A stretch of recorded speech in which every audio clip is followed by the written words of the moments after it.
بسم الله الرحمن الرحيم.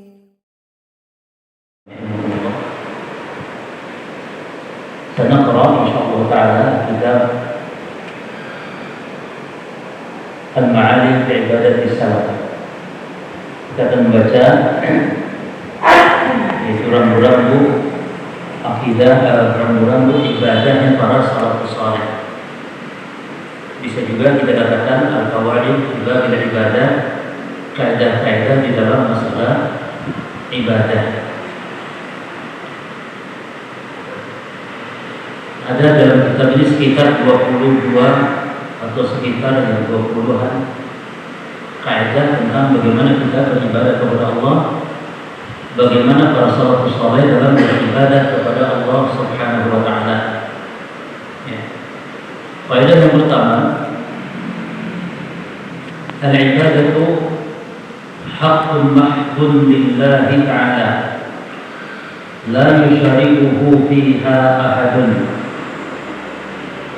Ibadah itu adalah hak murni milik Allah. Tidak ada sekutu di dalam ibadah ahadun. Ahadun ini nakirah bisyakin nafi yufidul umum.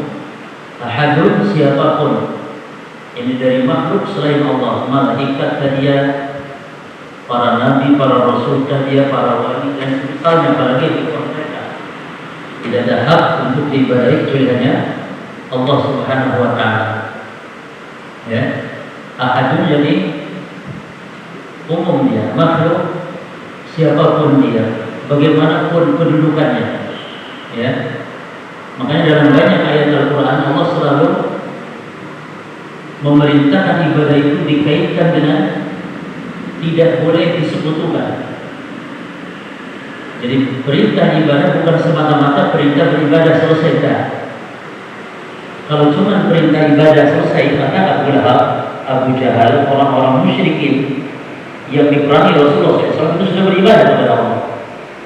Jadi salahnya mereka itu bukan tidak beribadah, tapi salahnya mereka adalah menyekutukan Allah dalam beribadah. Bukan masalah tidak beribadah, mereka beribadah kepada Allah. Abu Lahab beribadah kepada Allah. Mereka juga meminta berdoa kepada Allah hanya saja Lata, Manat dan Uzza selain Allah mereka seru. Itu masalahnya. Makanya kayak dari penting la yusyarikuhu fiha ahadun. La yusyariku fiha. Coba kita perhatikan surah An-Nisa 36. Di situ terkandung perintah ibadah dan larangan sekaligus. Larangan apa? Larangan syirik dalam beribadah. Allah Taala mengatakan wa'budullaha wa la tusyriku bihi syai'an. Ada di sini di halaman 1 ya. Wa'budullaha wa la tusyriku bihi syai'an. Dan beribadahlah kepada Allah. Dan maksud ibadah di sini sudah terkandung di situ makna tauhid dalam beribadah.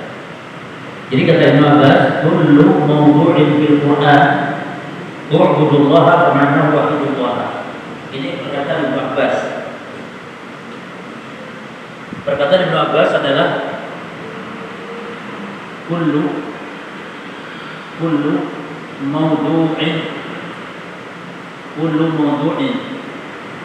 fil Qur'an.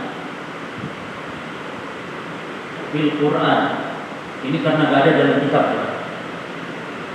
Fil Qur'ani u'budu Allaha fa ma'nahu wahidu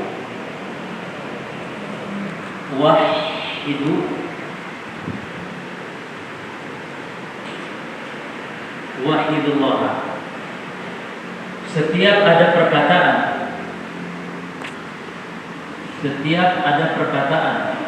di dalam Quran beribadahlah kepada Allah, maka maknanya tauhidkanlah. Jadi kalau ada kata-kata dalam Quran beribadahlah, atau ada kata-kata ibadah, maka makna ibadah yakni tauhid. Karena tidak disebut ibadah kalau tanpa tauhid. Karena Abu Lahab sudah beribadah cuma tanpa tauhid. Ya. Makanya dalam ayat-ayat Quran perintah ibadah selalu diganti dengan larangan berbuat syirik dalam beribadah. Contoh di sini, wa'budullaha, enggak cukup di situ, tapi wala tusyriku bihi syai'an. Jadi kaidah mengatakan apa? Ada ibadatu haqqun mahdhun, hak murni lillahi ta'ala, hanya bagi Allah Ta'ala, la yusyriku fi ahadun, tidak ada sekutu dalam ibadah ahadun siapapun. Antum boleh tambahkan la malakun muqarrabun wala nabiyyun mursalun wala waliyun salih. Baik malaikat yang dekat, para nabi yang diutus, atau para wali yang saleh. Baik, kaidah kedua, la yaqbalullahu al-ibadah illa bi syartaini. Tidak diterima ibadah oleh Allah kecuali dengan dua syarat. Maka ini kaidah kedua berkaitan tentang syartu qabuli al-ibadah, syarat diterima ibadah. Jadi ibadah itu ada rukunnya, ada syaratnya. Rukun ibadah ada tiga: al-khauf, ar-raja, al-mahabbah. Adapun syaratnya dua. Huma, keduanya adalah al-ikhlas wa yakuna lillahi ta'ala, dan yang kedua al-mutaba'atu an takuna lirrasuli sallallahu alaihi wasallam, atau an takuna lis-sunnah, an takuna lis-sunnah. Jadi ada berapa syarat terima amal ibadah? Dua. Apa yang pertama? Al-ikhlas, an yakuna lillah, dan al-mutaba'ah an takuna li ar-rasul. Ikhlas yang beribadah diperuntukkan hanya untuk Allah, dan ittiba yakni mengikuti contoh Rasul sallallahu alaihi wasallam. Dalil tentang ikhlas banyak dalam Quran. Di antara yang pertama di surah Al-Baqarah yang kita baca, "Wa ma umiru illa liya'budullaha mukhlishina lahu ad-din." Ya, dan banyak yang lainnya. Adapun kita ingin tahu, di dalam Quran itu ada satu ayat yang di dalam satu ayat sekaligus itu disebutkan dua syarat ibadah, yaitu di akhir surah Al-Kahfi. Ya, ini tidak saya cantumkan di sini, padahal itu sebaiknya dicantumkan di akhir surah Al-Kahfi. Itu pemantana yarju liqa'a rabbih falya'mal 'amalan shalihan wa la yusyrik bi ibadati rabbih ahada. Ya, coba lihat di akhir surah Al-Kahfi. Faman kana yarju liqa'a rabbih, faman kana yarju liqa'a rabbih. Nah, bagaimana segi penjelasannya? Ya, faman kana yarju liqa'a rabbih. Perhatikan liqa'a rabbih. Liqa itu ada dua macam. Ya. Al-liqa'u al-liqa'ul 'am, dan yang kedua al-liqa'ul khas. Nah, liqa yang dalam ayat ini maksudnya liqa'ul khas. Liqa di sini maksudnya pertemuan dengan Allah dari kematian. Pemangkana yarju liqa'a rabbi, perhatikan syaratnya, fal ya'mal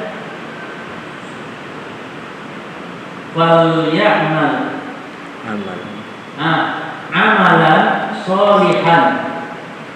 Amalan sholihan ini amalan yang sesuai dengan sunnah. Amalan al-muwaffaq li as-sunnah, yakni amalan sholihan. Lalu syarat yang kedua, wala, ini dia ikhlas, wala yusyrik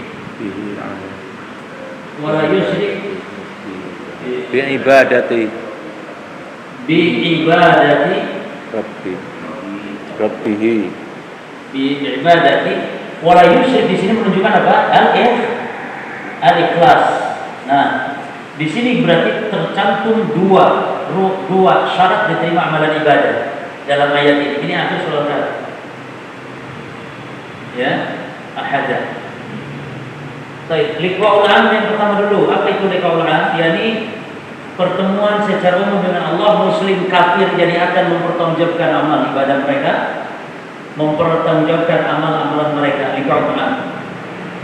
Adapun yang kedua liqa'ul khas, yakni pertemuan Allah dengan orang-orang beriman di surga. Ya. Jadi setiap kita akan bertemu dengan Allah, mempertanggungjawabkan amalan baik muslim ataupun kafir. Kata Nabi SAW, "Minkum min ahadin illa sayukallimuhumullahu laisa bainallahi turjuman." Tidak ada seorang pun di antara kalian kecuali pasti akan diajak bicara oleh Allah. Tidak ada antara dia dengan Allah penterjemah, langsung sudah terjadi. Ya. Jadi maknanya akan dihisab semuanya. Itu pertemuan umum dengan Allah. Ada pertemuan khusus dengan Allah di surga. Maka kata Allah dalam ayat ini, "Faman yarju liqa'a rabbih ay liqa'al khas." Siapa yang ingin bertemu dengan Rabb-nya, yakni bertemu khusus di surga, lakukan ibadah dua syarat ini. Falya'mal 'amalan shalihan wa la yusyrik bi ibadati rabbih ahada. Ya. Terus yang berikutnya dalil yang menunjukkan syarat diterima ibadah ikhlas dan mutaba'ah adalah pada firman Allah di surah yang Nabi menyebut dia surah Al-Mani'ah, yakni pencegah dari azab kubur, yaitu surah Tabarak. Kata Nabi SAW, ayat di kitabillah mani'atun min azabil qabr. Ada 30 ayat di dalam surat Al-Quran yang dia pencegah dari azab kubur, yaitu Tabarakalladzii biyadihil mulk, surah An-Nur. Maka Nabi senantiasa membaca surah ini setiap mau tidur dulu. Surah Al-Mulk dibaca senantiasa sebelum tidur. Dan disebutkan ini surah namanya Al-Mani'ah, pencegah, memberi syafaat, diselamatkan dari azab kubur. Orang yang senantiasa membaca. Jadi kalau antum mau baca Quran bingung surat yang mana, pilih surat-surat yang memiliki fadilah khusus. Misalnya surah Al-Mulk ini dibaca dihafalkan karena ada fadilah khususnya. Justru Yasin tidak ada fadilah khususnya. Justru surah Yasin tidak ada fadilah khusus. Adapun hadis-hadis yang beredar di masyarakat, hadis-hadis yang dhaif. Bahkan sebagiannya hadis mawdu' tentang fadilah surah Yasin. Hadis yang lumayan dhaif, tapi dhaif lumayan, tidak palsu tapi dhaif. Ya lumayan dibanding palsu. Hadis dhaif lumayan dibanding yang palsu. Ini derajatnya itu. Kalau palsu jelas itu rusak sekali hadis itu. Tapi ini dhaif lumayan, dhaif. Jadi yang paling ringan gitu loh, di antara ketidakbenaran tentang fadilah Yasin itu tentang Yasin qalbul Quran. Faqruha ila mautakum. Yasin itu jantungnya Quran, maka bacakan kepada orang yang mau mati di antara kalian. Ini hadis Abu Dawud, hadis Tirmidzi, hadis dhaif. Tapi lumayan daripada yang palsu-palsu berkaitan tentang Yasin dibaca malam Jumat, Yasin dibaca di kuburan kedua orang tua di hari Jumat, Yasin berkaitan ampunan dan lain-lain. Nah, itu semuanya mawdu'. Ustadzuna wa wariduna Ustadz Yazid rahimahullah, dia telah menulis buku ya kecil tentang derajat hadis berkaitan fadilah Yasin. Ya, rata-rata semuanya hadis dhaif, bahkan ada yang mawdu'. Jadi baca di dalam surah Tabarak itu Allah ketika mengatakan alladzi khalaqal mauta wal hayata liyabluwakum ayyukum ahsanu amala. Perkataan liyabluwakum ayyukum ahsanu amala ini dalil yang menunjukkan dua syarat diterima amal ibadah, yaitu ikhlas dan as-shawab yang mutaba'ah di sunnah. Berdasarkan perkataan atau tafsir dari Al-Fudail bin Iyad rahimahullah, kata Al-Fudail bin Iyad yang maksud ahsanu amalan, siapa di antara kalian yang paling baik amalannya, huwa, lihat di halaman berapa ini? Halaman 4 ya. Perkataan Al-Fudail bin Iyad, huwa akhlasuhu wa aswabuhu. Jadi yang paling baik itu yang paling ikhlas satu, yang kedua paling benar sesuai tuntunan. Nanti kan ada kaidah ya Pak, ibadah itu yang penting sesuai tuntunan sudah. Tidak penting banyak tapi keliru, tidak sesuai tuntunan. Dan ikhlas saja tidak cukup. Kan ada kaidah batil di tengah masyarakat, yang penting niatnya. Keliru. Harus dibalik, niat baik saja tidak cukup. Niat ikhlas saja tidak cukup dalam ibadah. Berapa banyak ahli bidah yang melakukan ibadah? Ahli bid'ah yang melakukan ibadah, ibadahnya ikhlas nih. Ikhlas mengharapkannya wajah Allah, enggak ada riya. Ya. Tapi yang salah mereka adalah tidak ittiba kepada sunnah Nabi sallallahu alaihi wasallam. Lalu Al-Fudail ditanya, "Ya Abu Ali, ma akhlasuhu aswabuhu?" Wahai Abu Ali. Abu Ali yang kuliah bagi Al-Fudail bin Iyad rahimahullah. Apa yang kau maksud dengan akhlasuhu wa aswabuhu? Yang paling ikhlas, yang paling benar. Maka Al-Fudail mengatakan, innal amal idza kana khalisan wa lam yakun shawaban lam yuqbal. Sesungguhnya amal kalau dia ikhlas namun tidak benar sesuai tuntunan, dia diterima oleh Allah. Wa kadzalika idza kana shawaban wa lam yakun khalisan, dan amal juga kalau benar sesuai tuntunan namun juga tidak ikhlas, maka lam yuqbal hatta yakuna khalisan wassawaban harus. Sehingga amal itu diterima jika khalisan ikhlas, sawaban benar sesuai tuntunan. Ma'na khalis an yakuna lillah, wa ma'na shawab an yakuna 'ala sunnah. Tuh, ngomong sunnah Al-Fudail bin Iyad. Jadi kata-kata sunnah itu kata-kata yang sudah diucapkan oleh para sahabat. Maka jangan dipermainkan, ini bagian dari syariat istilah pengajian sunnah, ustaz sunnah, ya. Apalagi pemahaman sunnah. Jadi jangan ada orang yang mencibir, dikit-dikit sunnah, dikit-dikit sunnah, dikit-dikit sunnah. Memang itu karena Islam tidak akan tegak kecuali dengan sunnah. Kata Imam Al-Barbahari, "I'lamu anna sunnata hiya al-Islam, wal Islam huwa sunnah, la yaqumu ahaduhum illa bil akhar." Ketahuilah bahasanya sunnah itu ya Islam. Islam itu ya sunnah, tidak akan tegak salah satu kecuali harus ada dua-duanya. Maka ini sunnah. Apa makna sunnah ini? Sunnah ini adalah al-hadyu alladhi kana alaihi an-nabiy sallallahu alaihi wasallam wa ashabuhu. Sunnah itu adalah as-sunnah, dia adalah al-hadyu alladhi kana alaihi an-nabiy sallallahu alaihi wasallam wa ashabuhu,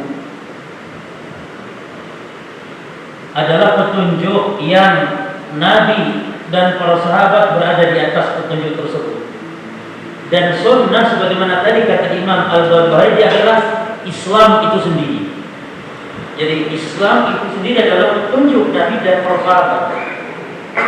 Demikian pula kata Imam Ibnu Taimiyah, as-sunnah hiya asy-syari'atu allati syara'aha Allah wa rasuluhu min ad-din.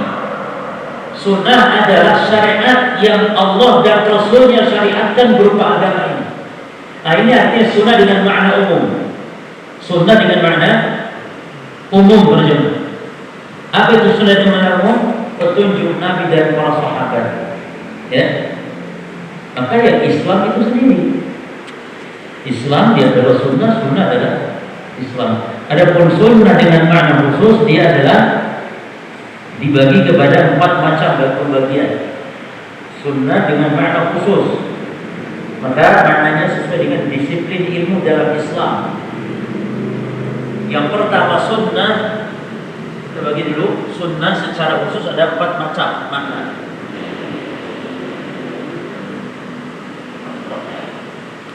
Ada 4 macam. Oh, spidolnya ada bukan ya?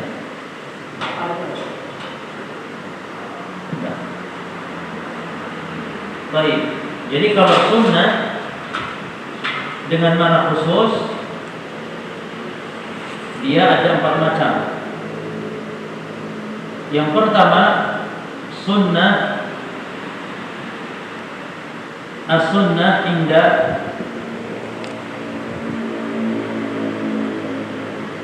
al-fuqaha. Yang kedua, as-sunnah inda al-muhaddisin. Yang ketiga, as-sunnah inda al-usuliyin.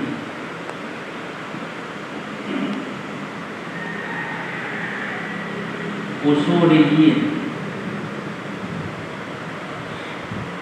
Yang keempat, as-sunnah inda ulama'il mu'taqad. Inda ulama'il mu'taqad. As-sunnah itu inda. Apa artinya, apa terjemahnya? Sunnah menurut para fuqaha, ulama ahli fikih. Yang kedua, sunnah menurut ulama ahli hadis. Yang ketiga, sunnah menurut ulama usul. Yang keempat, sunnah menurut ulama mu'taqad. Menurut fuqaha yang sering antum dengar, ma yusabu fa'iluhu imtisalan wala ma yu'aqabu. Ma yusabu fa'iluhu imtisalan wala yu'aqab tarikuhu. Ma yusabu fa'iluhu imtisalan. Apa yang kalau dikerjakan mendapat pahala, yang kalau ditinggalkan tidak berhak mendapat siksa. Dikerjakan berpahala, ditinggalkan tidak mendapat siksa dan tidak berdosa. Adapun menurut ulama hadis sunnah ini adalah ma udifa ila Nabi sallallahu alaihi wasallam. Sallallahu alaihi wasallam. Perhatikan ikhwan, min qaulin au fi'lin au takririn. Terakhir au sifatin. Dua dia, khuluqiyatan kana au khalqiyah.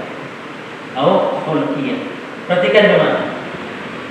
Setiap yang disandarkan udifa ila Nabi, kepada Nabi SAW, min, baik perkataan au fi'lin, perbuatan, atau persetujuan Nabi terhadap perkataan atau perbuatan para sahabat, ditakrir persetujuan Nabi kepada perkataan atau perbuatan para sahabat, ya. Atau yang keempat, ya sifatin, sifat. Dan sifat Nabi ada dua, sifat, baik sifat khuluqiyah, sifat akhlak, pemberaninya Nabi, pemalunya Nabi, ya kan? Kemudian sifat dermawannya Nabi, itu khuluqiyah. Atau sifat khalqiyah, sifat fisik.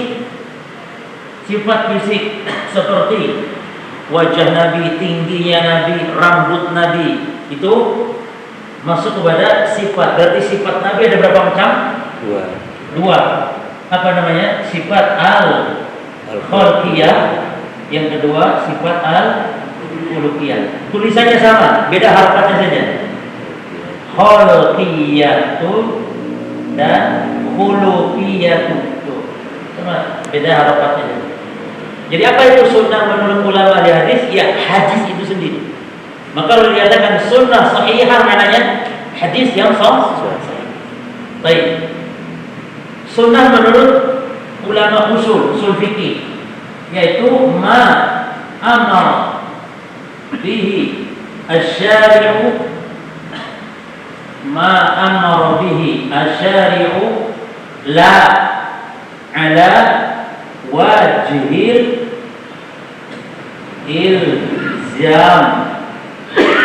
ilzam ma amara bihi asy-syari' setiap yang diperintahkan oleh agama. Asy-syari' yakni Allah dan Rasul. Asy-syari'. Namun perintah itu la ala wajhi ilzam. Namun perintah itu tidak harus dalam bentuk tidak harus dilakukan, tidak harus.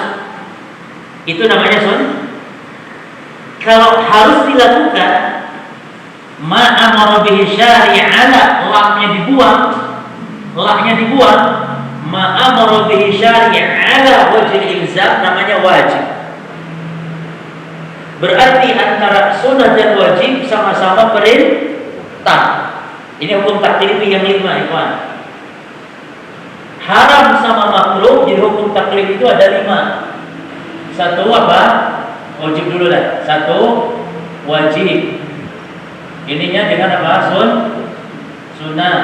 Haram turun makruh. Nah, satunya lagi mubah. Ada 5. Wajib dengan sunnah itu sama-sama perintah. Adapun haram dan makruh sama-sama larangan. Maka apa itu haram? Adalah manaha anhu syari', haram ya, ala wajhil ilzam. Haram adalah setiap larangan agama yang harus. Apa harus? Setiap larangan agama haram itu ya yang harus ditinggalkan. Kalau makruh setiap larangan namun la ala wajhil ilzam. Setiap larangan agama yang tidak harus ditinggalkan. Berarti antara wajib dan sunnah sama-sama perintah namun bedanya harus dan tidak harus saja. Demikian pula haram dan makruh sama-sama larangan, bedanya harus dan tidak harus saja. Nah, mubah adalah yang tidak ada kaitan dengan perintah, yang tidak ada kaitan dengan larangan. Itu mubah. Ma la yata'allaq bil amri wala binahi. Mubah adalah perkara yang tidak ada kaitan dengan perintah, tidak ada kaitan larangan. Contohnya makan nasi pecel. Makan nasi pecel apakah wajib? Ya. Apakah sunnah? Tidak juga. Apakah haram? Tidak juga, kecuali nasi pecel ikannya babi. Ya. Nasi pecel ceplok telur haram? Tidak. Makruh? Tidak juga. Maka nasi pecel adalah ini maksudnya. Tidak ada perintah, tidak ada larangan. Tidak ada perintah dari Allah misalnya, ya Yuhanna 10 nasi pecel, la'alakum tuflihun. Atau larangan la ta'kulu pecel fa innahu yadurruka, tidak ada. Maka nasi pecel hukumnya apa? Tapi nek makan hukumnya wajib aja. Makan. Ya tak? Apa hukum makan? Makan. Ini wajib, tidak makan jenengan kan meninggal. Tidak makan ya, tidak makan sehari wajib makan. Jadi makan hukumnya wajib. Wakul wasrubu wala tusrifu, wakul wasrubu perintah. Tapi makan nasi pecel lainnya. Makan lontong balap lainnya, mubah hukumnya. Jelas ya, Pak? Apa itu sunnah menurut usuliyin? Ma amara bihi syari' la ala wajhi al-ilzam. Jelas di sini? Setiap perintah agama yang tidak harus dilakukan. Apa itu contohnya? Salat, kalau salat apa contohnya? Salat zuhur. Kalau salat zuhur apa? Kalau salat zuhur ma amara bihi syari' ala lain buat. Salat qobliyah zuhur ma amara bihi syari' qobliyah zuhur la ala wajhi al-ilzam. Jelas ya? Kalau puasa Contoh sunnah. Ya puasa Senin, puasa Kamis. Ya.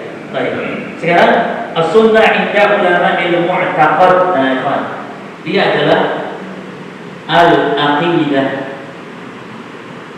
as-sahihah. Al-aqidah as-sahihah as-sabitatu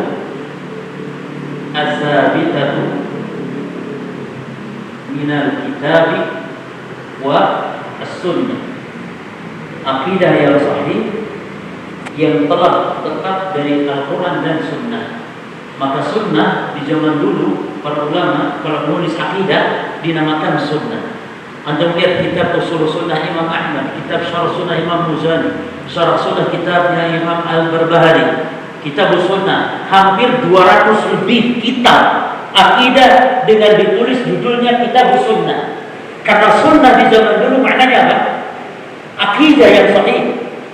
Maka kata Imam Ibn Rajab, untuk catat, as-sunnah ini definisi menurut ulama akidah dia ibaratun, ini kata Imam Ibn Rajab, ibaratun amma salima mina as-syubuhat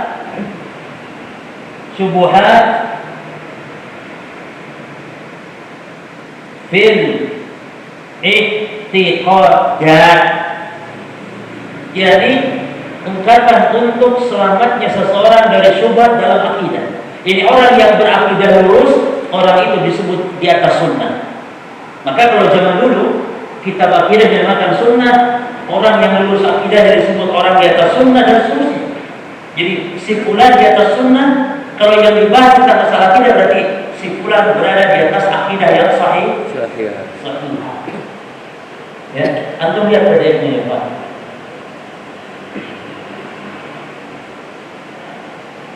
Saya lihat kaidah yang ketiga.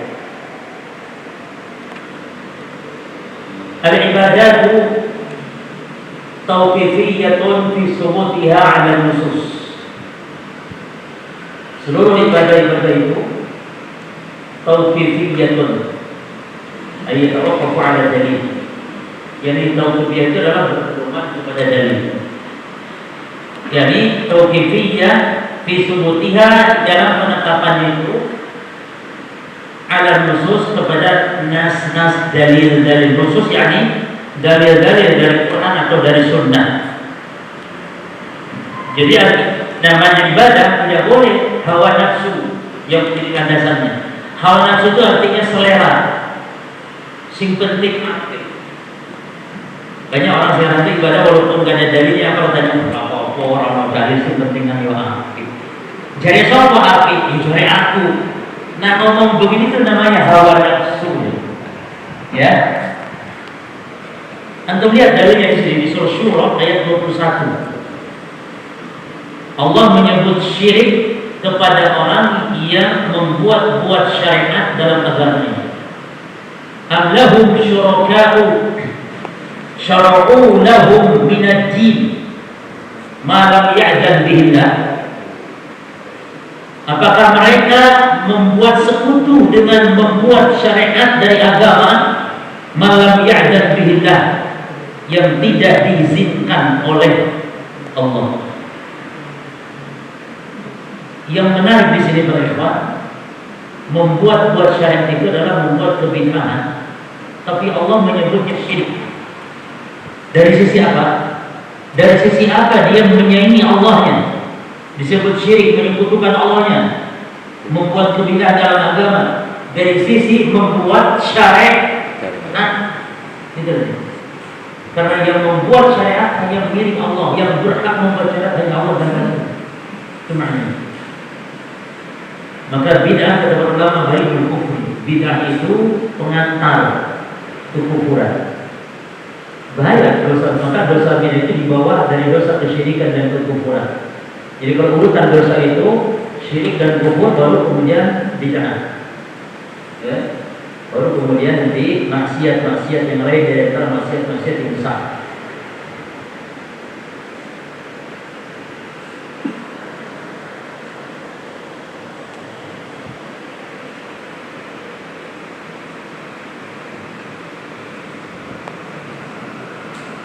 Baik, tadi apa definisi ikhlas ya Pak? Karena kadang-kadang salah paham. Ikhlas itu bukan bahasa Indonesia maksudnya. Saya memberi, ya ikhlas. Ikhlas itu maksudnya ridho. Kalau bahasa Indonesia. Tapi yang maksud ikhlas syarat diterima amal ibadah. Ini ikhlas itu maksudnya dia bahasa syariat. Awas kadang-kadang beda istilah syariat dengan istilah bahasa Indonesia pengadat bahasa kita. Ikhlas yang dimaksud adalah tasfiyatul amal an syawahiri syirk, memurnikan amal dari kotoran-kotoran kesyirikan. Itu maksud ikhlas. Jadi memurnikan seorang beribadah hanya mengharap wajah Allah. Ya. Itu yang dimaksud. Baik, kembali ke kaidah kita. Dalil atas kaidah ini dari hadis adalah hadis yang masyhur tentang bid'ah. Hadis Aisyah radhiyallahu anha, yaitu man ahdatsa fi amrina hadza ma laysa minhu fa huwa raddun. Dari hadis ini, ini hadis merupakan definisi dari Kanjeng Nabi. Hadis Aisyah ini definisi dari Kanjeng Nabi tentang apa itu bid'ah secara istilah syariat. Rasul sedang berbicara di sini arti bid'ah secara syariat. Kita lihat coba. Apa hadisnya tadi? Man ahdatsa fi amrina hadza ma laysa minhu fa huwa raddun. Maka sesuatu disebut bid'ah kalau mencakup 3 syarat yang termaktub dalam hadis.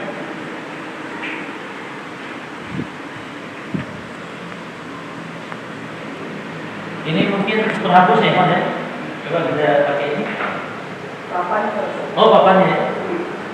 Oh iya, papannya.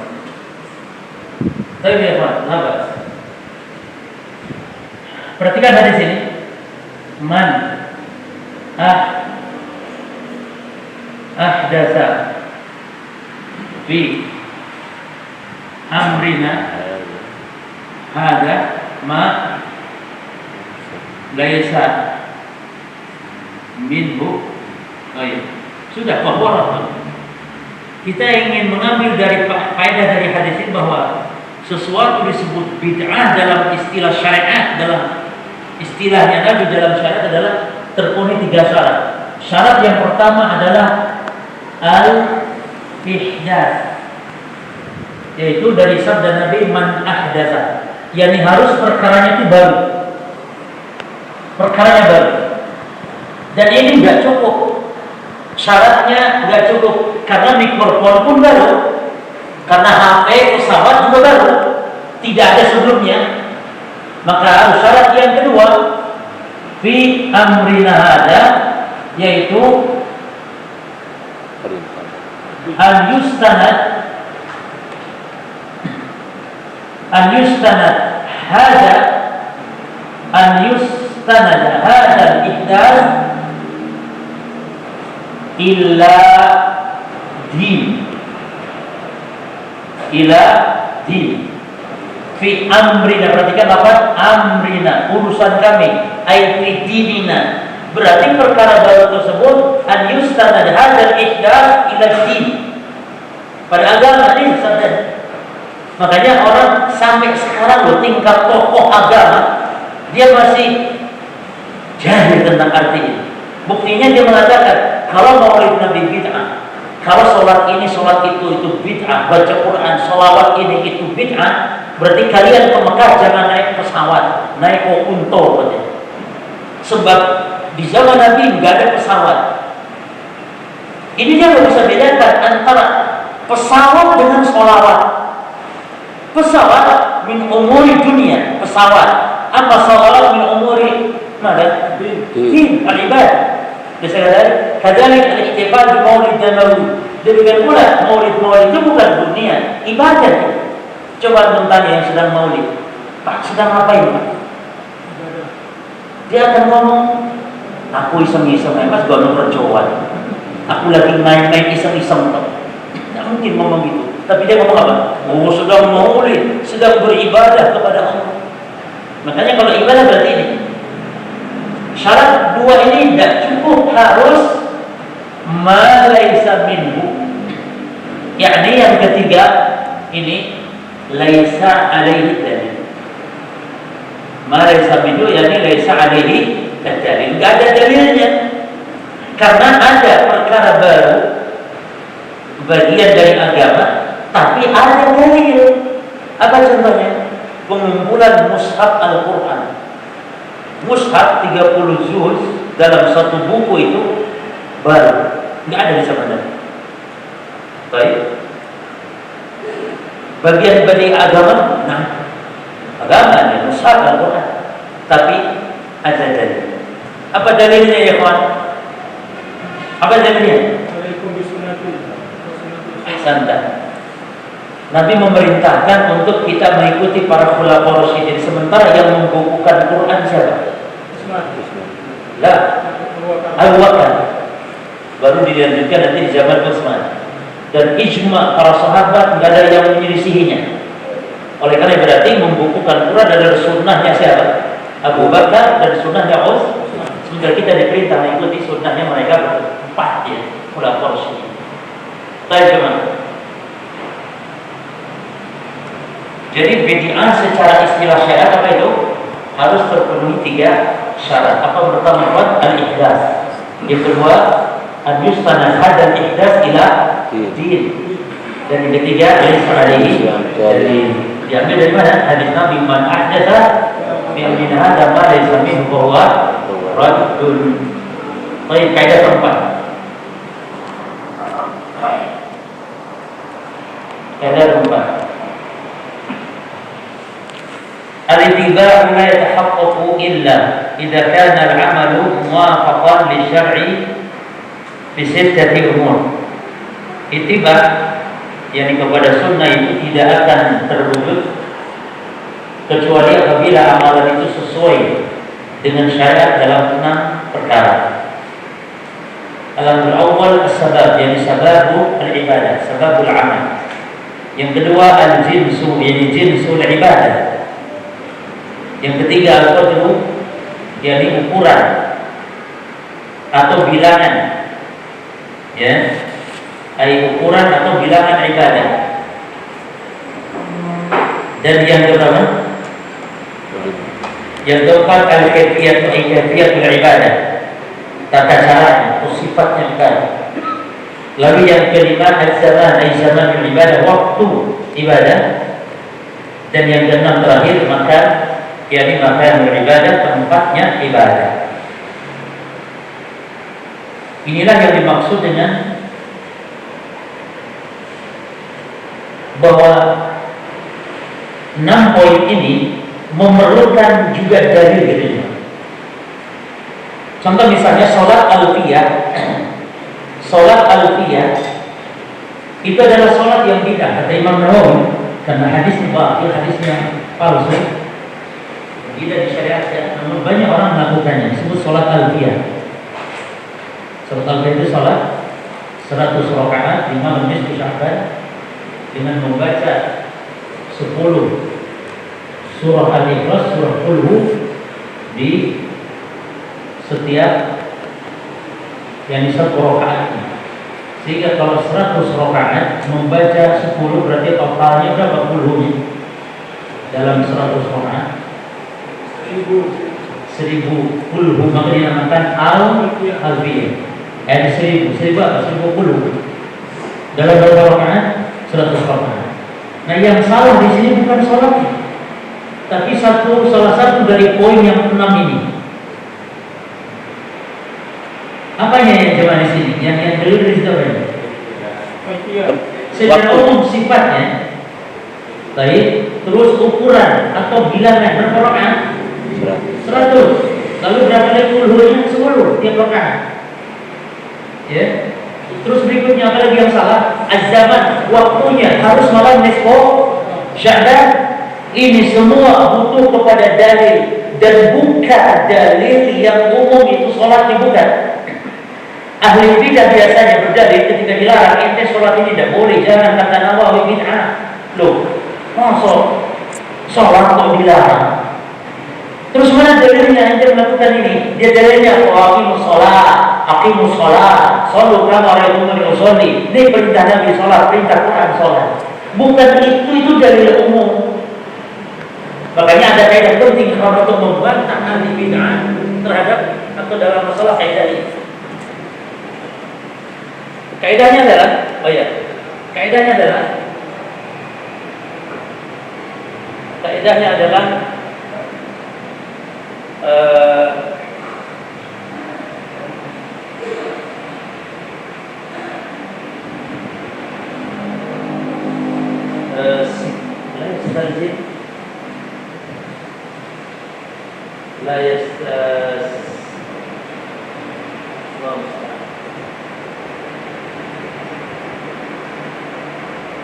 ini kaidah penting untuk membantah ahli bidah ya Pak. Jadi mereka tuh suka ngomong masa baca Quran dilarang, ketika antum larang baca ayat atau baca surah Yasin malam Jumat. Mereka selalu ngomong apa? Baca Quran dan dilarang. Sementara antum wajib mencatat kaidah ini.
Bisa dilihat di kaidah tentang bid'ah.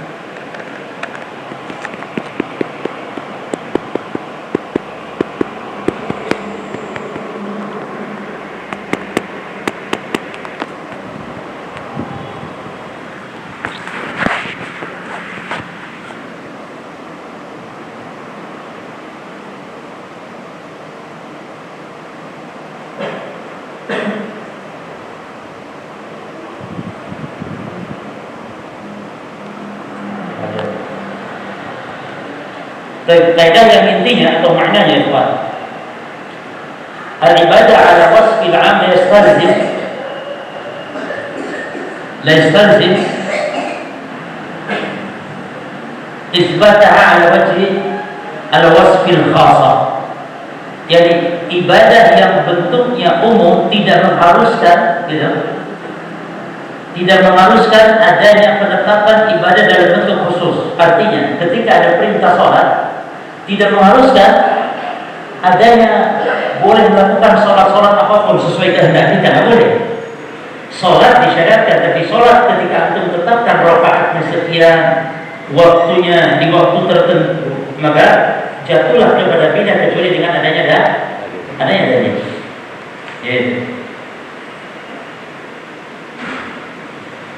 Jadi masyru'iyatu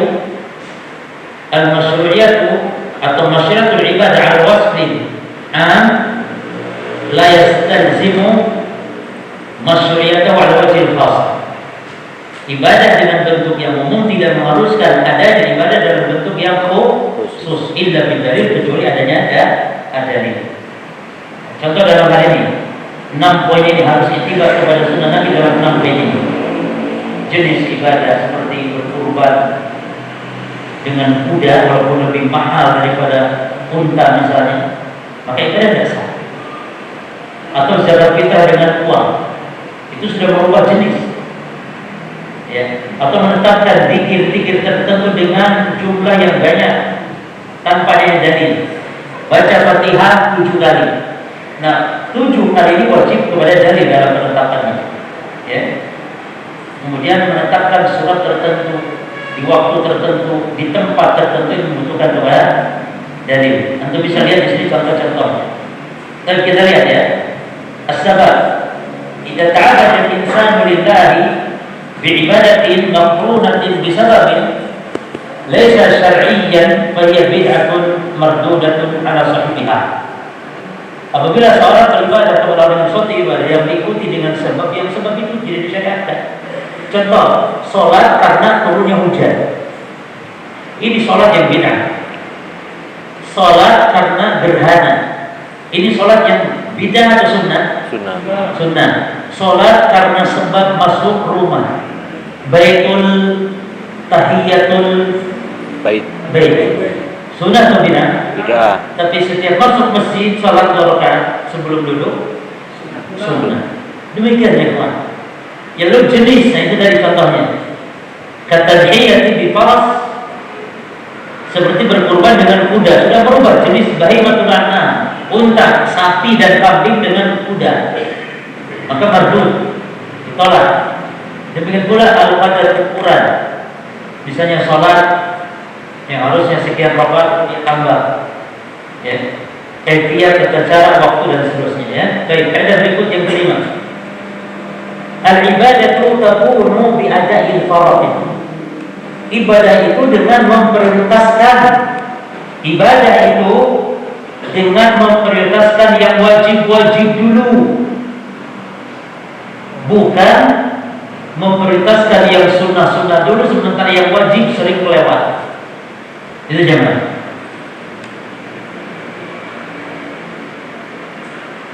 Disebutkan bahkan seorang muslim ketika melakukan yang wajib-wajib saja, dia tinggalkan misalnya seluruh amalan-amalan sunnah, ditinggalkan amalan wajib. Dia sempurna istiqomah mengamalkan yang wajib, dia masuk surga. Itu juga. Ada seorang yang datang kepada Nabi, perhatikan hadis di sini, ya, dari Talha bin Ubaidillah yaqul, ja'a rajulun ila Rasulillah, datang seorang kepada Nabi. Fa idza huwa yas'al 'anil Islam. Dia bertanya tentang Islam itu apa saja. Dia tanya, Nabi menyebutkan di antara contoh Islam adalah khamsu shalawatin fil yawm wa lailah. Itu 5 kali salat sehari semalam. Lalu orang ini nanya lagi dia, hal alayya ghairuhun? Ya Rasul, apakah ada yang lain yang Allah wajibkan atas saya selain salat 5 waktu? Kata Nabi, tidak. Illa an tatawwa', kecuali kalau kamu salat tambahan sebagai salat sunat tambahan. Maka orang ini pergi. Adbara rajul wa huwa yaqulu, orang ini pergi sembari dia mengatakan wallahi la azidu ala hada wa la anqusu minhu. Kata orang ini nih, dikeluarkan oleh Arab dulu, demi Allah aku tidak akan menambah dari yang wajib-wajib ini saja dan aku tidak akan menguranginya. Jadi tidak menambahkan yang lain selain sholat-sholat tambahan itu tidak. Maka apa kata Nabi Muhammad? Orang ini tuh, demi Allah aku nggak akan nambah, nggak akan mengurangi. Pokoknya yang wajib aku lakukan wis. Nggak qobliyah, nggak ba'diyah, nggak tahajud, nggak duha, nggak istikharah. Pokoknya 5 kali sholat tok, itu Jumatan. Maka apa kata Nabi? Nabi mengatakan aflah in sadaqah. Orang ini beruntung dan dapat masuk surga kalau dia benar. Artinya dia tidak mengurangi. Jelas kan? Maka amal-amal ibadah kita ya kawan, prioritaskan itu yang wajib-wajib dulu. Karena Allah itu lebih mencintai amalan yang wajib daripada yang sunnah. Sholat tahajud dengan sholat duhur, mana yang paling utama di sisi Allah? Sholat tahajud dengan sholat duhur. Duhur. Padahal tahajud di waktu malam, waktu yang afdal untuk sholatnya. Karena tahajud sholat sunnah, duhur sholat wajib. Makanya doa yang terbaik dalam sholat tentu di sholat wajib, bukan di sholat sunnah. Kalau masalah ngomong terbaik, ya kan kata Nabi apa? Aqrabu ma yakunul 'abdu bi rabbih wa huwa sajid fa aksiru du'a. Sedekat-dekat Allah dengan hamba adalah ketika hamba sedang sujud, maka perbanyak doa. Nah, kapan yang terbaik kita doa dalam sholat? Tentu di sholat wajib. Ya. Banyak di antara kita, ya, dan seluruh kaum muslimin semangat melakukan ibadah-ibadah tambahan, ibadah tatawwu, ibadah mustahab, ibadah sunnah. Namun yang wajib sampai keteteran. Dia tahajud, masya Allah, sampai khusyuk, nangis-nangis dia. Sholat mungkin 11 rakaat dengan khusyuk.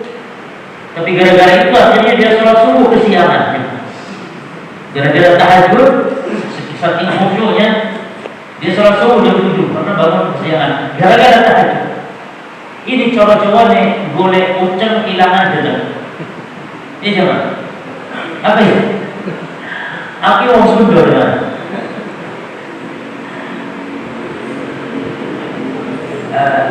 Istilah bahasa Jawa boleh uceng hilangan dedek artinya mencari ikan yang kecil malah kehilangan ikan yang besar.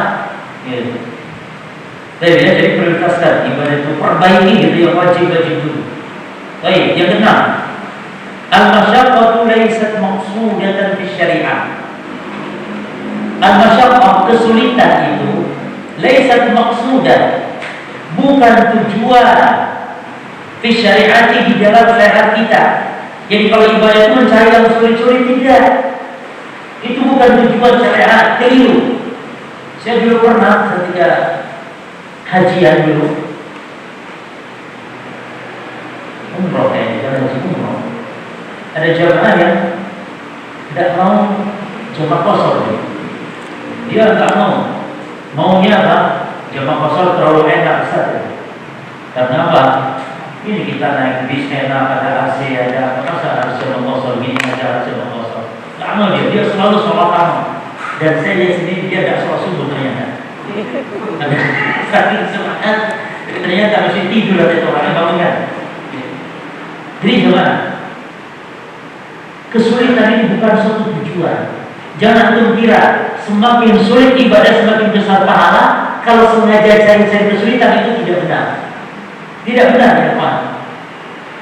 Maka ada Nabi pernah melihat di sini hadis Anas bin Malik. Nabi sallallahu alaihi wasallam mera'a syai'an yuhada baina ibnaihi.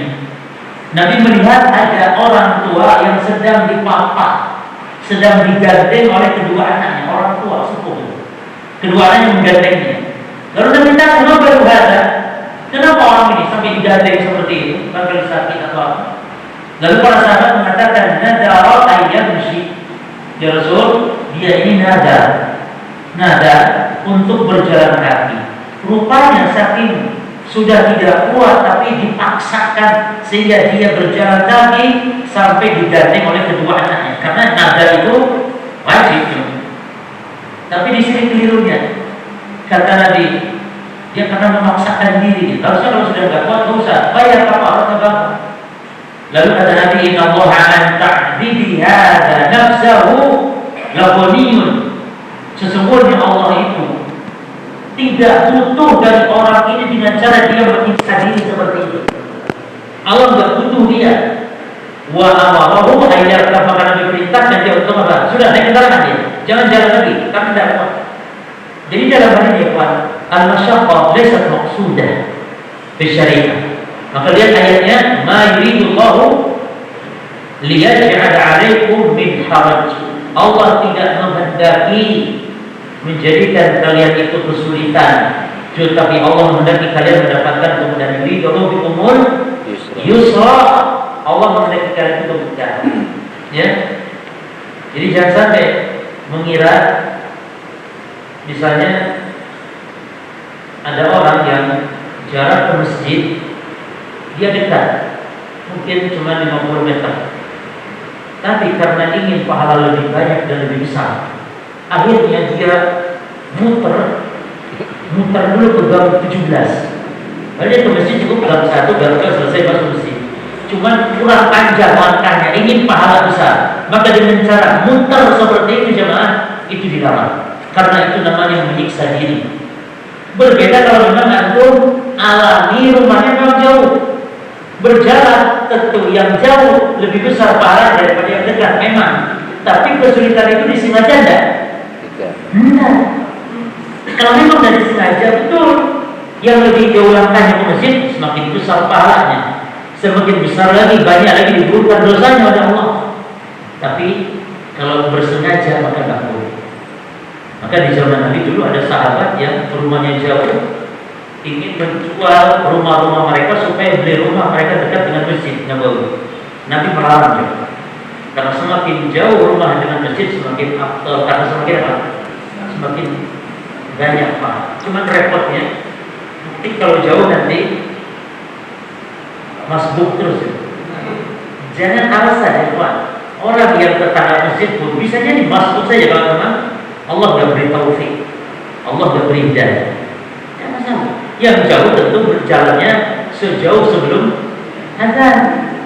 Bukankah Sa'id al-Musayyib mengatakan, "Ma sami'tul adzan mundu 30 sana min kharij al-masjid." Sa'id al-Musayyib mengatakan, seorang ulama besar, ulama tabi'in. Dia mengatakan, aku enggak pernah mendengar adzan mundu 30 sana. Aku enggak pernah dengar adzan sejak 30 tahun. Tidak pernah dengar adzan min kharij al-masjid. Tidak pernah dengar adzan dari luar masjid. Yang selalu mendengar adzan ketika dia sudah di masjid. 30 tahun ya Pak. Kalau kita Pak, sudah 30 tahun nggak pernah dengar adzan dari dalam masjid. Dan seringnya masuk masjid imam sudah tahiyat awal lah remaja, masbuk ya. Maka tak keutamaan kan orang yang tidak luput 40 hari teman, tidak luput takbiratul ihramnya imam, jadi tidak pernah masbuk selama 40 hari seluruh sholat. Allah ya Tuhan, anak belum pernah mengamalkan hadis berat. 40 hari kalau bukan 40 tahun, 40 hari antum pernah tidak masbuk? Nek subuh mungkin nggak pernah Ustaz saya kalau subuh, masya Allah. Nek duhur, sampai duhur, anak kerja, tidak, 40 hari 5 kali sholat nggak pernah masuk. Jadi selalu mengikuti rakaat pertama imam, mengikuti takbiratul ihram imam.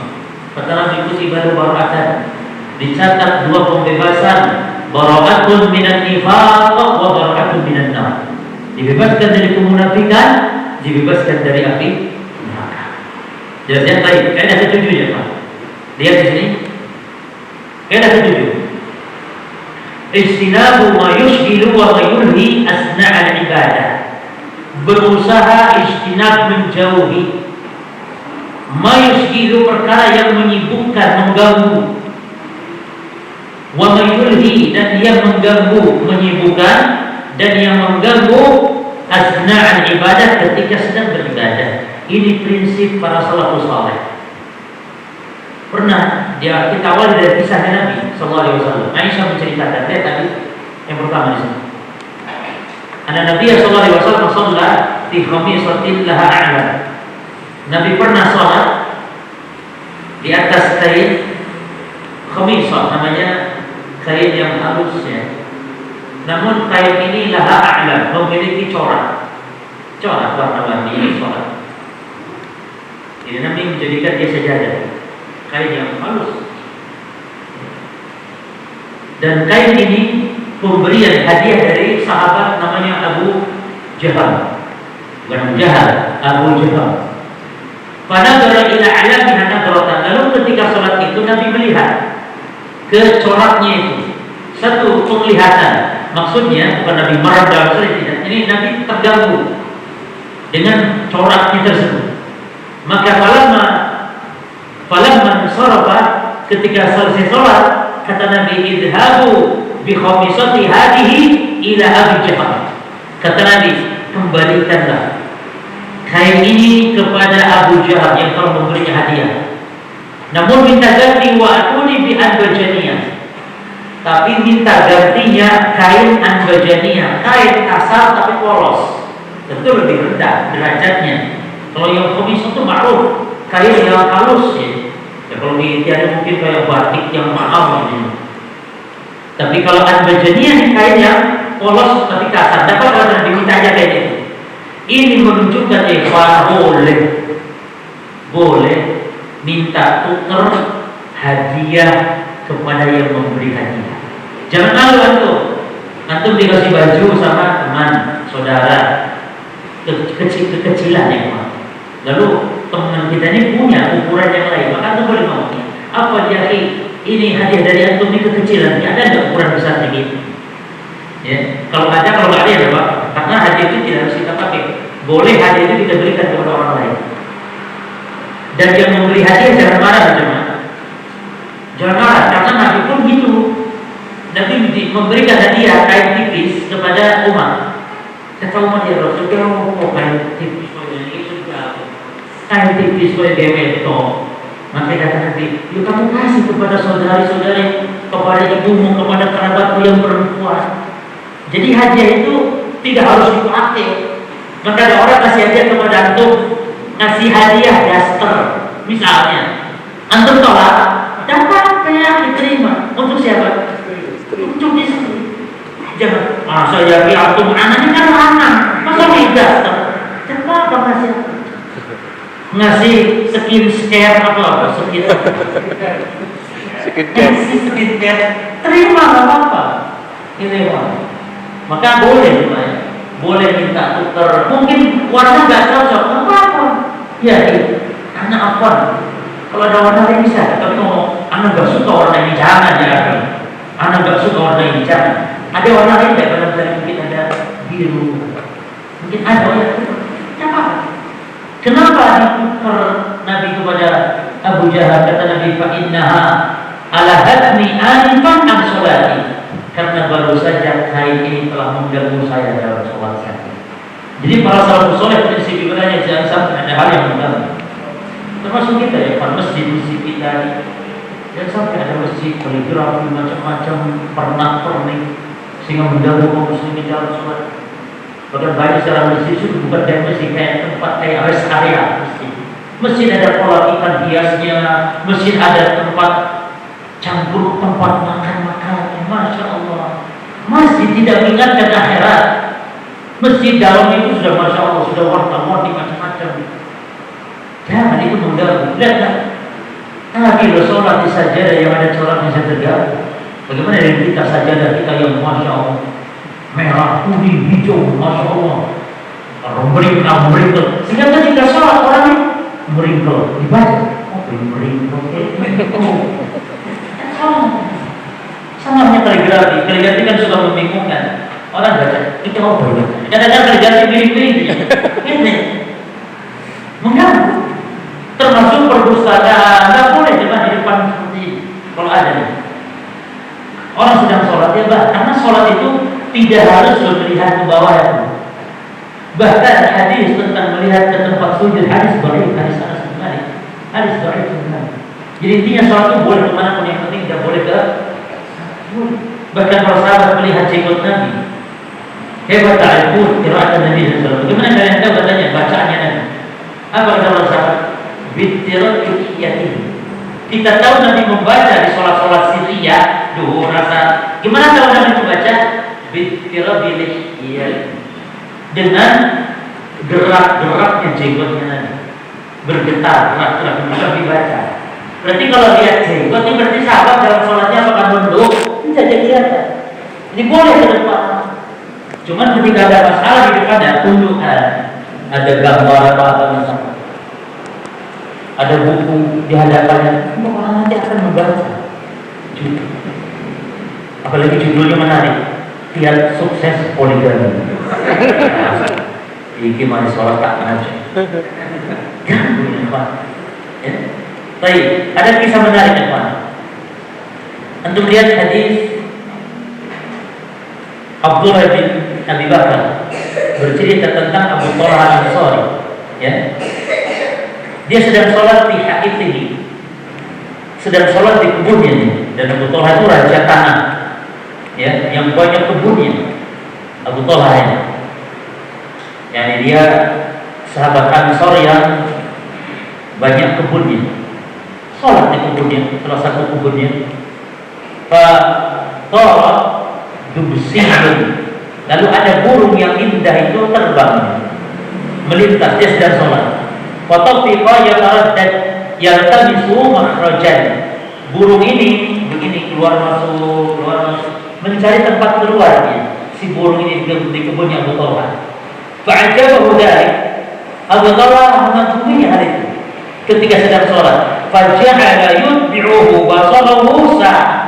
Lalu sampai di akhirnya pandangannya mengikuti burung tersebut karena indahnya burung itu. Ya, gini, gitu. Gitu. Sedang sholat itu. Summa raja'a ila sholatihi. Lalu dia kembali lagi ke sholat, kembali. Fa idza huwa la yadri kam sholat. Tiba-tiba ngeblank, lupa berapa rakaat sudah sholatnya. Gara-gara lihat apa tadi? Burung. Lihat burung. Akhirnya dia mengatakan dalam hatinya, asobatni fimali hada fitnah. Sungguh kata dia, aku telah terkena fitnah dengan fitnah haram tadi. Gara-gara itu aku sampai kacau sholat, sampai nggak ingat berapa rakaat. Lalu dia datang kepada Nabi, mengadu kepada Nabi, curhat dia kepada Nabi. Pada kalau dia asobahu fi harifi min fitnah. Dia ceritakan tentang fitnah yang mengganggu sholatnya tadi ketika sholat di kebunnya. Lalu dia mengatakan kepada Nabi, ya Rasulullah, huwa sadaqatun lillah fad'uhu haitsu syi'ta ya Rasulullah. Kebun ini gara-gara telah membuat fitnah saya, menghancurkan saya sholat saya sampai saya lupa berapa rakaat sholat saya. Maka ya Rasulullah, saya wakafkan, saya sedekahkan kebun saya ini untuk Allah. Maka silahkan engkau arahkan di mana bagusnya kebun saya untuk disedekahkan. Nabi akhirnya apa kata Nabi? Bagikan kepada kerabat-kerabat itu. Yang jelas Abu Talha membuat kebun ini di jalan Allah. Maka seperti antum sekarang kalau sedang sholat, lalu datang bunyi ringtone HP yang mengganggu misalnya. Kalau kita mengikuti para salaf yang tanya Abu Talha, apa yang antum harus lakukan? HP itu ganggu, HP-nya jual, wafatkan ke masjid, jual. Ya, nggak harus itu juga, cuma yang penting demikian para salaf bahwa mereka prinsipnya bagaimana ibadah itu mereka ada penjelasan. Ahabul amal adwamuhu wa in qalla. Amalan yang paling dicintai Allah itu bukan yang banyak, tapi yang adwamuhu, yang ajib, continue. Wa in qalla, walaupun sedikit. Apa qalla? Sedikit. Ini berdasarkan sabda Nabi sallallahu alaihi wasallam. Kata Nabi sallallahu alaihi wasallam, habul a'mali ila Allah ma adwamu ala ashabihi wa in qalla. Amalan yang paling dicintai Allah adalah amalan yang adwamuha, yang dawam, kontinu, wa in qalla, sedikit. Allah lebih suka kepada orang yang tahajud tiap malam walaupun cuma 3 rakaat. Witir 1 rakaat, tahajudnya 2 rakaat tiap hari. Tapi dawam tiap malam. Daripada yang Masya Allah tahajud 11 rakaat mungkin lebih, tapi cuma 6 bulan sehari. Bahkan ada orang yang tidak pernah tahajud kecuali nanti datang Ramadan sholat tarawih saja. Itu musibah. Maka Allah mengatakan ibadah itu sampai kita mati, dawam, ajib, kontinu. Apa kata Allah? Wa'bud rabbaka hatta yatiyaka yakin. Dan beribadah kepada Rabb sampai datang kepada kalian al-yakin. Jadi datang kepada kalian al-yakin, al-maut, kematian. Maka kata Imam Hasan Basri, Inna Allah lam yaj'al li'amalil mu'min ajalan dunal maut. Sesungguhnya Allah tidak menjadikan amalan muslim, amalan seorang mukmin itu ada batasannya, kecuali batasan itu adalah kematian. Baru nyawa kalau sudah ditenggorokan, maka putus taubat, putus amal. Kata Nabi sallallahu alaihi wasallam, Inna Allah la yaqbalu taubatal 'abdi ma lam yughargir. Sesungguhnya Allah menerima taubat hamba selama hamba belum berdoa. Bagaimana kiat supaya dawam amal? Kiatnya ada 3 minimal. Yang pertama, ikhwan, ad-du'a ila Allah bidawam al-amal wal istiqamah 'ala ta'ah. Yang pertama, doa minta kepada Allah agar dawam dalam beramal, agar istiqamah dalam ketaatan. Ya. Maka di antara doa yang sering dibaca Nabi, Allahumma ya muqallibal qulub tsabbit qalbi 'ala din. Ini minta jawab dalam beramal. teguhkan, kokohkan hatiku di atas agama. Dalam bab yang lain dia wasarifal qulub sarifal bi'ala ta'at. Palingkan hatiku di atas ketaatan. Yang kedua ya Pak, dengan al-amal bima tutiqun, beramalah sesuai kemampuan, jalan koyo. Artinya gini, ketika antum semangat, beramalah semangat. Ketika antum semangat tahajud, ya tahajud 11 rakaat. Karena antum sedang semangat. Tapi ketika datang malasnya, karena iman kita turun naik para iman. Kadang semangat, kadang ada rasa kendornya, malasnya, maka tetap tahajud walaupun kurangi porsinya. Tidak harus 11 kalau antum sedang malas. Maka cukup mungkin 7 rakaat atau cuma 5 rakaat, 2 rakaat dengan witir yang 3, atau mungkin 2 rakaat witirnya 1 saja. Yang penting adalah mengamalkan ibadah tersebut. Ya. Dan yang ketiga, dengan banyak membaca sejarah para salafus saleh dalam mendakwahkan amal. Bagaimana Abu Hurairah ketika mendengar hadis dari Nabi tentang 3 wasiat Nabi untuk witir sebelum tidur, 2 rakaat salat duha, dan puasa 3 bulan.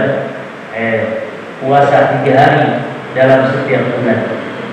Kata Abu Hurairah, setelah dia mengatakan ausani khalili di salat, kekasihku Rasulullah telah mewasiatkanku dengan 3 hal. Maka kata Abu Hurairah 3 hal tadi itu, witir sebelum tidur, ya, kemudian sholat duha 2 rakaat dan puasa 3 hari setiap bulannya. Kata Abu Hurairah, ma taraktuhu mundu sami'tuhu min Rasulillah sallallahu alaihi wasallam. Aku tidak pernah meninggalkannya sejak aku mendengar dari Nabi sallallahu alaihi wasallam. Tidak pernah meninggalkannya. Ini menunjukkan mereka Allah. Demikian kita, setiap kita mendengar ilmu ya, kalau bisa amalkan, walaupun mungkin cuma sekali. Imam Ahmad bin Hanbal dia punya prinsip, setiap hadis tentu yang mampu ya saya pasti amalkan walaupun cuma sekali dalam seumur hidup. Maka pernah ketika dia mengetahui hadis Nabi bahwa Nabi membayar upah bekal dengan 1 dinar. 1 dinar itu 4 gram seperempat emas. Kalau emas 1 juta, berarti 4 juta 250. Pernah tidak antum bayar tukang bekal 4 juta? Dan ini tidak naik dari zaman Nabi, zaman sekarang emas ya emas segitu harganya. Di zaman Nabi 1 dinar, sekarang 1 dinar yang 4 juta lebih. Kalau emas berapa tadi? 1 juta ya, emas berapa? Berapa? Malah, belum malah tambah 2 kali kan. Dan memang ikhwan antum kalau ngitung nisab emas, dan yang betul emas, jangan perak. Walaupun ada khilaf ulama. Karena kalau ngitung nisab perak itu terlalu kecil, sehingga orang yang punya harta walaupun mungkin 4 juta adalah wajib zakat. Jadi kalau nisabnya perak kecil dia, sehingga akhirnya memang orang miskin diuntungkan karena banyaknya orang yang berzakat. Tapi kita harus adil jemaah. Secara adat ya, zaman sekarang orang yang punya nisab perak itu nggak termasuk orang kaya. Nisab perak, perak kan 1 gram paling 20.000 atau berapa? Murah sekali. Tapi kalau orang punya harta minimal senisabnya emas kali 1 juta lebih ya, orang yang punya uang segitu ya Pak, kira-kira gimana Pak? Aku macam saya punya, Anda nggak punya uang 150 juta punya? Sekarang di satu atau enggak? Oh ada di ATM, insya Allah. Tapi kan jarang ke depan, jarang. Makanya nisab itu dihitungnya itu. Jadi emas yang paling mahal. Makanya anak aja sekarang ya Pak, anak sampai sekarang, dia anak hanya banyak sedekah aja. Tapi kalau zakat nggak pernah harta kita capai nisab dalam 1 tahun, nggak pernah.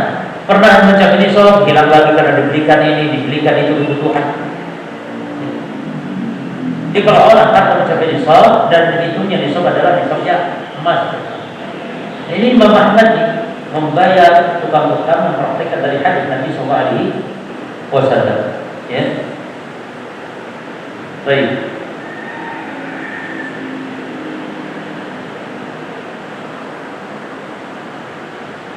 Mungkin cukup sampai ini karena anak takut jatuh waktu mau ke kajian di pertemuan kita dari sini berapa menit? Hah? Berapa? 45. Oke Pak. Pertemuan itu dari mana? Mau lewat pasar kembang ini? Ya, untuk ini lah, dapat cukup lah, nanti ya kawan kita lanjut lagi mungkin. Ini kajian nanti lanjut nggak? Ada lagi? Ya pokoknya kalau kapan-kapan ada kita lanjut ini kaidah yang berikutnya semakin seru, kaidah tentang masalah ibadah dan kaidah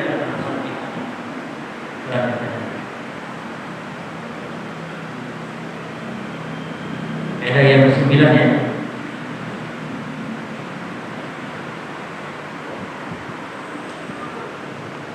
Baik. Oke, kalau ada yang tanya. Apa kalau Ustaz?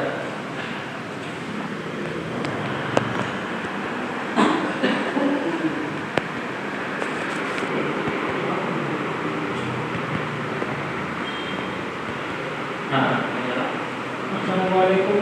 Berkaitan dengan berangkat ke masjid itu. Berkaitan Berangkat ke masjid jalan kaki itu. Kan ada hadis bahwasanya Nabi SAW memerintahkan ketika salat itu berangkat sama pulangnya berbeda. Atau apakah hadis itu khusus untuk salat saja? Atau untuk berangkat ke masjid yang tadi dijelaskan oleh Baik. Di dalam hadis adalah minas sunnah, kata Ali bin Abi Thalib, di antara sunnah adalah ayat syi'at atau menjadhar ila salatil Id, untuk kita berangkat menuju ke salat Id. Nah, penyebutan salat Id ini adalah penyebutan secara mengkhususkan, dan kita gunakan ini untuk kekhususan untuk salat Id saja, karena dalam rangka juga di antara hikmahnya kata ulama. Ada yang mengatakan dalam syiar supaya lebih nampak syiar karena ini adalah syiar sampai masjid-masjid itu tinggalkan untuk menuju ke tanah lapang jemaah. Seandainya harus beberapa masjid ditinggalkan itu lebih afdol. Maksudnya kalau bisa satu kecamatan itu kalau bisa memungkinkan ada lapangan yang luas dan besar dijadikan satu misalnya. Jadi semakin besar semakin afdol. Jadi tinggalkan masjid-masjid, keluar menuju ke musola. Musola maksudnya tanah lapang. Maka dipahami dari sini berarti khususan untuk sholat Id saja, tidak ada dipakai untuk sholat biasa, sholat biasa yang 5 waktu. Maka kalau sholat 5 waktu adalah berangkat dan pergi di jalan yang sama, tidak menjadi sunnah untuk berjalan di tempat yang berbeda antara berangkat dan kembali. Dengan yang kedua tadi, kalau misalkan kita menggabungkan beberapa masjid, kemudian khotibnya bukan Ahlussunnah tapi kalau kita yang gimana? Bukan yang kita dapat mendorong bisa.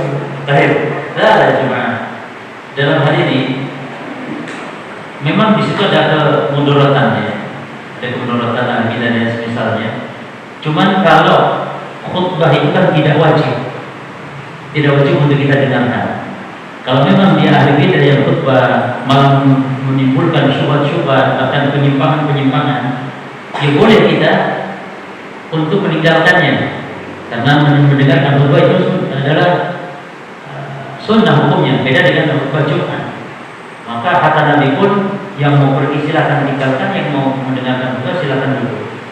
Namun tentu harus perhatikan masalah mudarat juga. Kalau sampai antum berbondong-bondong meninggalkannya, maka akan menimbulkan fitnah. Apalagi pas dilihat, oh ternyata Wahabi semuanya yang pertama misalnya jenggotan semua, itu menimbulkan fitnah. Maka sabar dalam rangka untuk kita mencegah kemunduran seperti itu.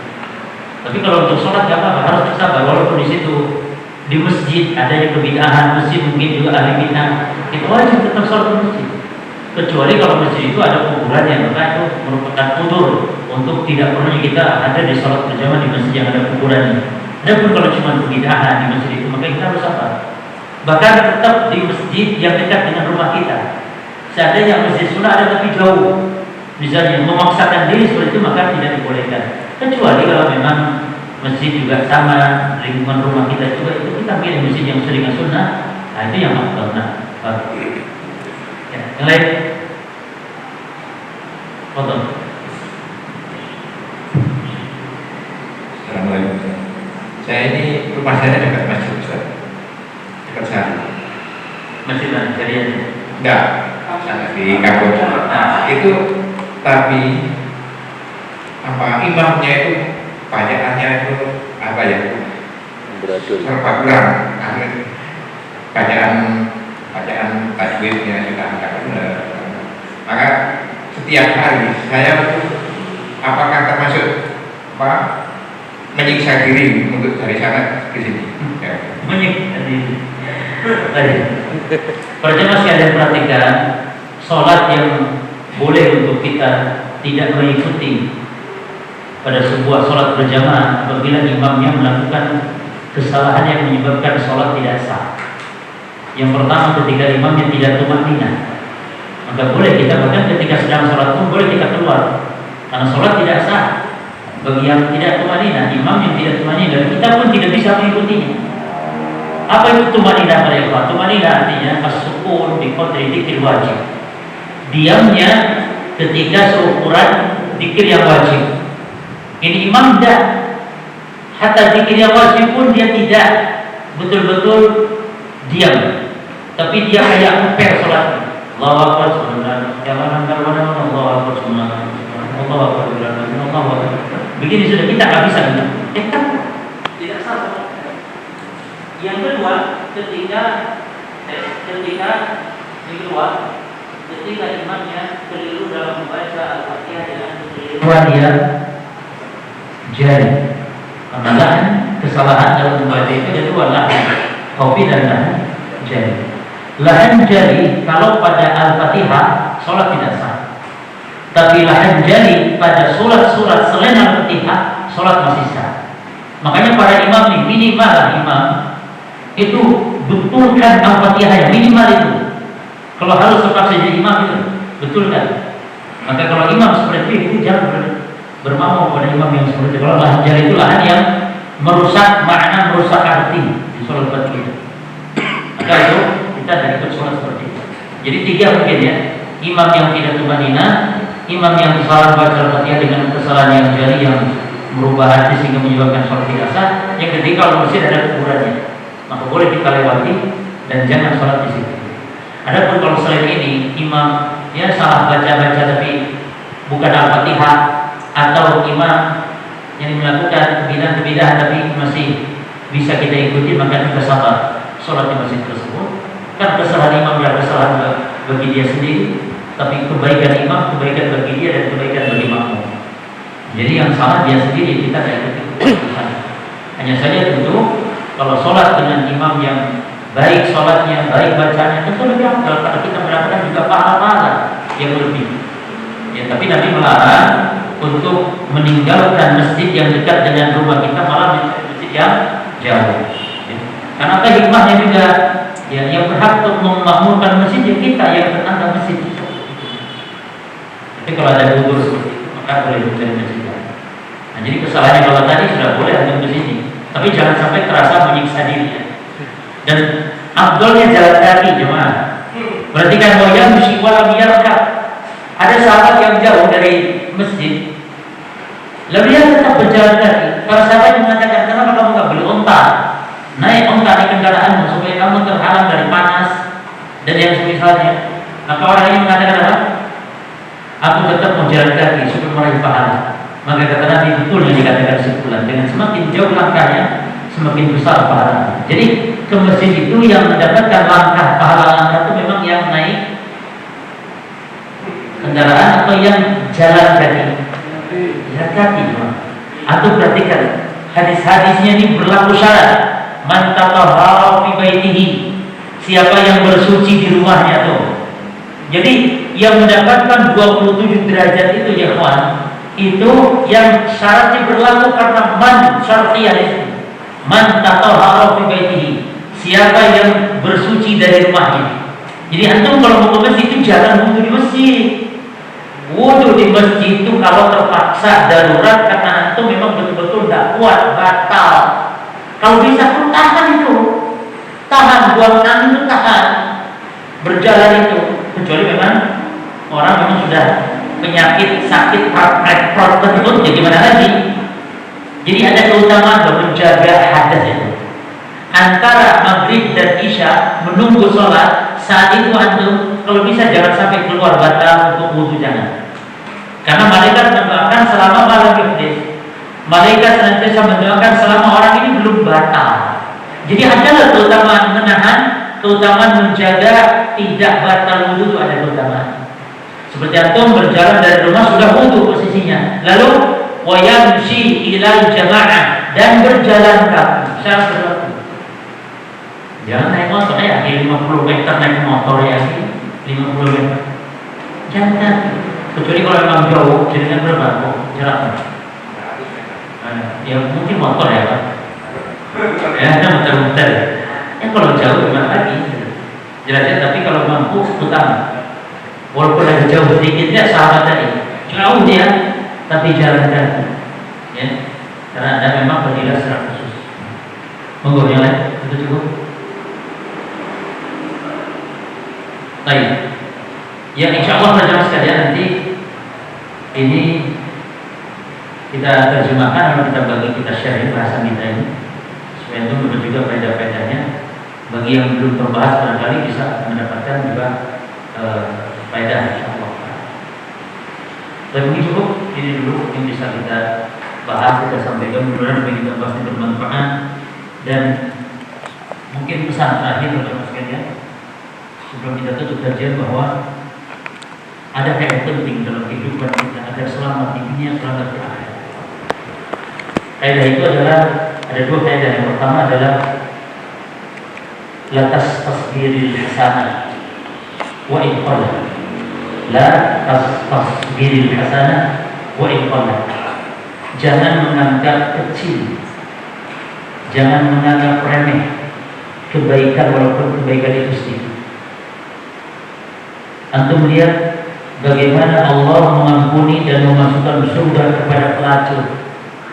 Gara-gara apakah gara-gara pelacur ini berjihad atau sholat tahajud sampai bengkak kakinya? Tidak. Apa yang dilakukan oleh pelacur itu? Memberi minum kepada anjing yang kehausan. Kecil sepele. Tapi dengan sebab itu ya teman, Allah mengampuni dosanya, Allah masukkan ke dalam surga.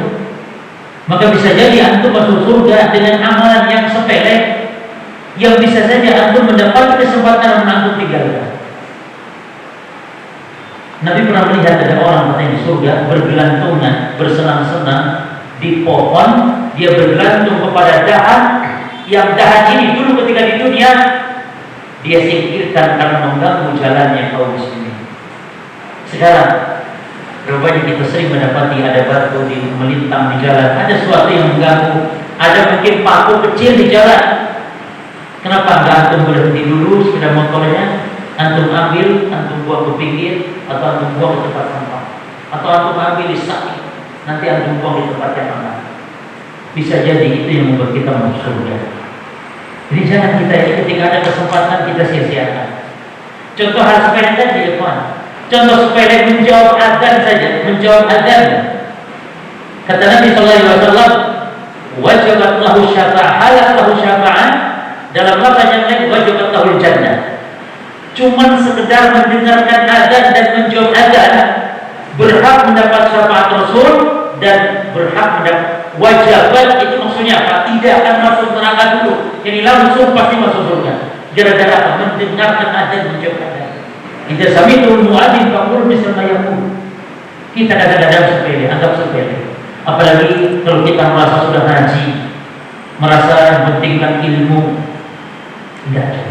Kadang-kadang kita sudah merasa sudah ngaji, sudah punya ilmu, amal kita malah menjadi kurang. Dulu ketika antum di dalam kelompok-kelompok sesat dulu betapa rajin semangatnya ibadah, semangatnya bersedekah dulu. Setelah haji salah paham pemahaman sunnah, setelah merasa ada ilmu malah kurang amal-amalannya, menganggap orang yang sepele amal-amal yang ringan kecil seperti itu. Justru ya ikhwan, yang membedakan antum dengan orang yang jahil adalah ketika antum tahu sesuatu itu dan antum mengamalkannya. tahu sesuatu yang mungkin orang tidak tetap yang tahu amalkan. Terus yang kedua kaidahnya adalah wala tahtakiri sayyi'ah wa in dapat. Jangan anggap remeh dosa walaupun kecil. Jangan, karena namanya dosa tetap dosa, membawa yang namanya membawa kesialan dunia, kesialan akhirat. Kata para salaf, la tanzur ila sigharil ma'siyah walakin ila awamati man asal. Jangan kau lihat kecilnya dosa, tapi kau lihat kepada siapa engkau berbuat dosa. Kepada siapa? Kepada Allah. Yang Allah syadidul iqab. Jadi dua itu penting. Kalau kita amalkan, insya Allah kita akan selamat dunia, selamat akhirat. Bismillah. Aku lupa lihat. Wassalamualaikum warahmatullahi wabarakatuh. Asyhadu an la ilaha illa anta astaghfiruka wa atubu ilaik. Wassalamualaikum warahmatullahi wabarakatuh.